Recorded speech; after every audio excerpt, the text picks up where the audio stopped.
going to take a look at some ETFs and a little bit about portfolio construction, how to use different ETFs and how to pair them together.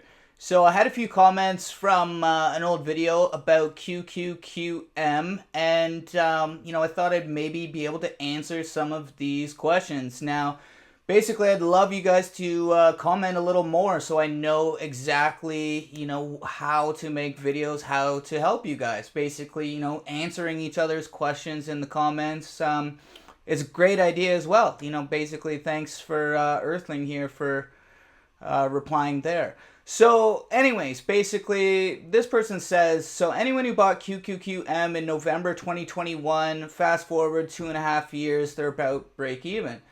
Yeah, basically this person's 100% correct. Like basically if you bought here, I'm using Portfolio Visualizer looking back to January 2021, but November and then fast forward 2.5 years to around May. And yeah, basically like or July even, they're break even, but we're long-term investors. Basically, if you're just going to focus on just these short-term time horizons, you're not going to risk your money enough and you're not going to have a good retirement. Basically, like if you're young, 100% stocks is not crazy whatsoever. So, looking back to January of 2021, it's got a 10.25% compound annual growth rate. Like, what's wrong with that? Like, there's everyone's 10%. Now, the standard deviation is a little high. Basically, we're only seeing a few years of performance. This might be why. But, yeah, it can make money and it can lose money. I mean, we can just see that right there. All right, so the next comment, I'm 23 years old and was wondering how you would allocate QQQM, SCHD, and VOO. And, I mean, you might not like the answer to this question, but basically I'm going to go into a little bit more detail to kind of teach you guys a little bit more about, going deeper into investments and portfolio construction. But my answer to this question, if you're asking me how much percentage in what ETFs, I mean, this is why I built Invest USA. It's going to turn your money into a pension. Now, I added a few new features. Basically, I've added all the features that people have wanted so far. So make sure if you have any pointers or tips or constructive criticism, trying to make the easiest app to make everyone in the world the most amount of money. I mean, I guess there's apps just for North America right now when it comes to investing. But yeah, there's a global retirement calculator. So anyways, basically, like when you put in, I added the 90-10, 60-40, and 25-75. So this is like your Warren Buffett, your classic 60-40 retirement. And this is the Benjamin Graham button. Basically, he said you shouldn't be more than 75% fixed income. Why? You kind of have an interest rate risk at that point. So basically, if you're asking me the percentages, like I said, a younger person should be risky. So let's say a 25-year-old, or let's take it right from the examples, 23-year-old, retiring at 65 and living to, let's say, 90. And what do they do with their first $10,000? I mean, these are the percentages. This is, basically QQQM. You can just use that for 17. But why I'm recommending, emerging markets, international, global and U.S. sector, U.S. mid-cap or small cap, U.S. large cap. Basically, this app's helping you find the best risk-adjusted return. In plain English, how do I make the most amount of money with the least amount of risk? This is the tactical asset allocation algorithm. There's also like a greed algorithm as well. When you're in retirement, you'll see this move a little bit here and there, but as the stock market's performing, let's say, too well, it's going to help you shift a little bit of more of your money into fixed income, basically lock in those gains. So why do we use international ETFs? Basically, they're outperforming the US sometimes. Over the last 13 years or so, you can see, yeah, the US market performed better, but from, let's say, the dot-com crash to the Big Short, you're better off invested in international, countries. Like, if you're American, this could be Japan, this could be Denmark, this could be Canada, this could be Israel, this could be India's emerging market. But, you get what I'm saying is it's helping you build the best portfolio with the best risk-adjusted return. So going back to this question, I'm 23 years old and was wondering how I would allocate QQQM, SCHD, and VOO. And why I replied, where's your international? You're all American. I mean, that's why. Basically, I just showed you, like, it's not always going to be better. The US market, I get it. Like 13 years ago, if you're 25, you're 12. Did you know that the international markets were better and the US markets were going to be better until now? No. That's why you just kind of diversify your money. And I'm going to show you in a really quick example why you do this. All right, so here's a quick comparison of QQQM, SCHD, and VOO. And basically what we can see here is they all kind of perform the same over the last 3 years. Basically, we have a compound annual growth rate of all around 10%. Now QQQM has the highest standard deviation. In that time where someone said like, oh, you're break even like from here to here, this is why you dollar cost average. It is in your best interest to invest in QQQM while it goes down. I know you don't want to. My algorithm's going to help you, but it's up to you to follow it.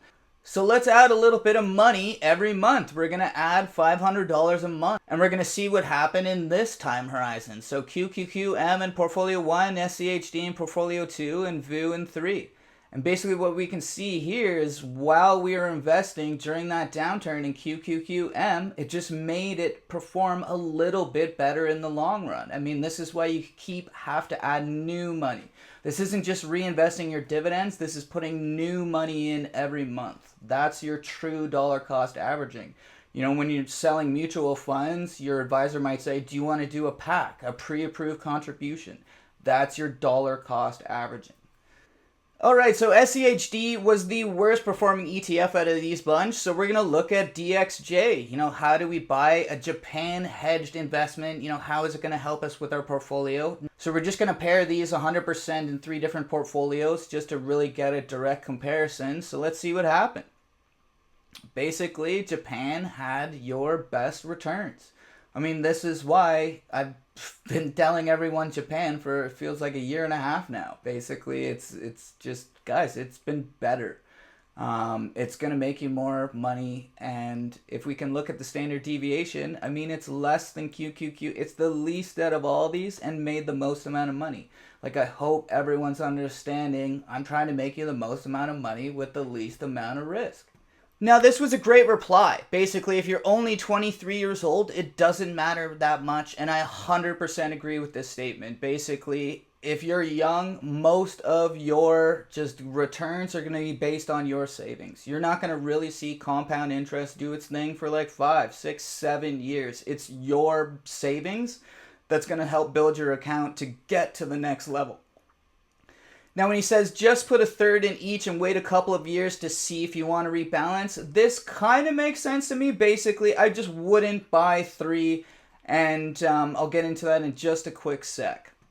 So basically right now, we're comparing 3 different US large cap ETFs. So taking a look at QQQM, this is basically a US large cap growth ETF. Basically, it's got most of this money. I mean, it's pinpointed here, but you can see the circles are kind of in the US large cap growth. This is why you would buy this if you're a large cap growth investor.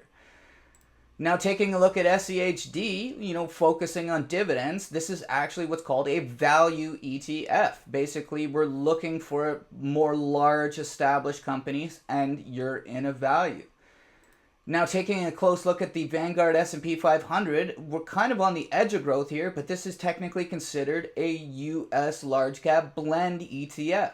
So if you put a third in each of these, basically you're just only buying the S&P 500 ETF anyways. You're just making your own blend.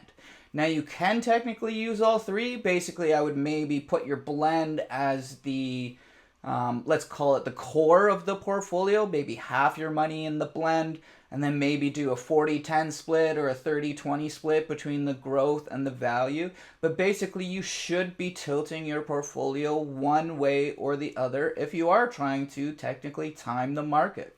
Now, going a little deeper, VOOG, the S&P 500 Growth ETF by Vanguard, I mean, you're looking at a US large cap growth ETF. And VOOV, the S&P 500 value ETF, you're looking at a US large cap value ETF. So you wouldn't buy VOO, VOOG, and VOOV. Like, why would you do that? Basically, you might as well just buy VOO. So this is what I'm getting at, is maybe not buying all three of these is in your best interest. Alright, so let's build a couple of quick portfolios. We're going to do QQQM, SCHD, and VOO. We're going to do 33, 34, 33, basically just trying to put a 30-year money in all these. And we're going to switch out the VOO. We're going to get rid of the blend, and we're going to put in DXJ. Basically, why we're going to do this, we're going to see it has a lower standard deviation and a higher compound annual growth rate. I mean, why not? It's less volatile and makes more money. This is why I would put DXJ in a portfolio. Like, sometimes US performs better, but international companies are still good like a lot of the times. And it might be their turn to extremely outperform the US. Now, if we swap out QQQM with QQQ, we can actually look back a little farther.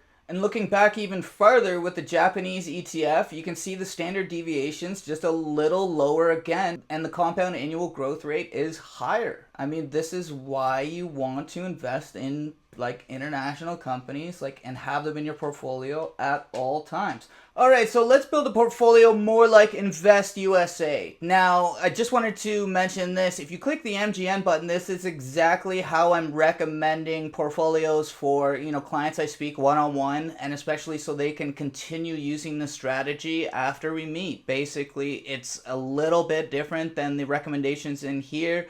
There is the best 15, 10, 5 and 3-year number hidden behind the rebalancer, but yeah, basically this is all about building our portfolio in the first time around. How do I build a risk adjusted portfolio? This is how you do it. So we're going to use the percentages here and the weights. I'm just going to round them a little bit so it doesn't have to be perfect, but yeah, basically this is a very accurate app, and I highly suggest you follow it, but it's really up to you. Now again, you can just switch this to a 90-10 quick, but we're going to follow the Invest USA pension strategy. Now we can see back to 2012, and we have a compound annual growth rate of 18% versus 15.25 with the original portfolio. Basically, this is why I recommend buying this. Why the standard deviation is higher and I'm okay with it? Because it made so much more money. Would you rather have 76,000 or would you rather have 58? I mean, what if you started off with 100,000? You'd be thanking me a lot if you bought the Invest USA portfolio a long time ago. But yeah, basically, this is why you build a diversified portfolio. We don't know which industry, which sector, which country is going to be the best ETF, but if we adjust our portfolio accordingly, we can kind of follow the market, make sure our portfolio isn't too volatile, and basically hopefully avoid all these giant crashes. I mean, in 2022, SCHD was a great ETF. Invest USA, as I was launching it, was recommending SCHD. Now it's QQQ. Everyone would thank me all last year. Basically, I think it was about April when it switched over to QQQ. This has made people more money than SCHD. I just showed you. So it's best to just follow the algorithm. I mean, I like using the longer term ETFs, but basically I had a great conversation the other day. How do you make the most amount of money with your app? And basically my answer to that question is probably the ones that I'm not showing you right on the screen. You're probably going to want to time the market with the best 5, 3, even 1 year ETF if you're going to look that deep.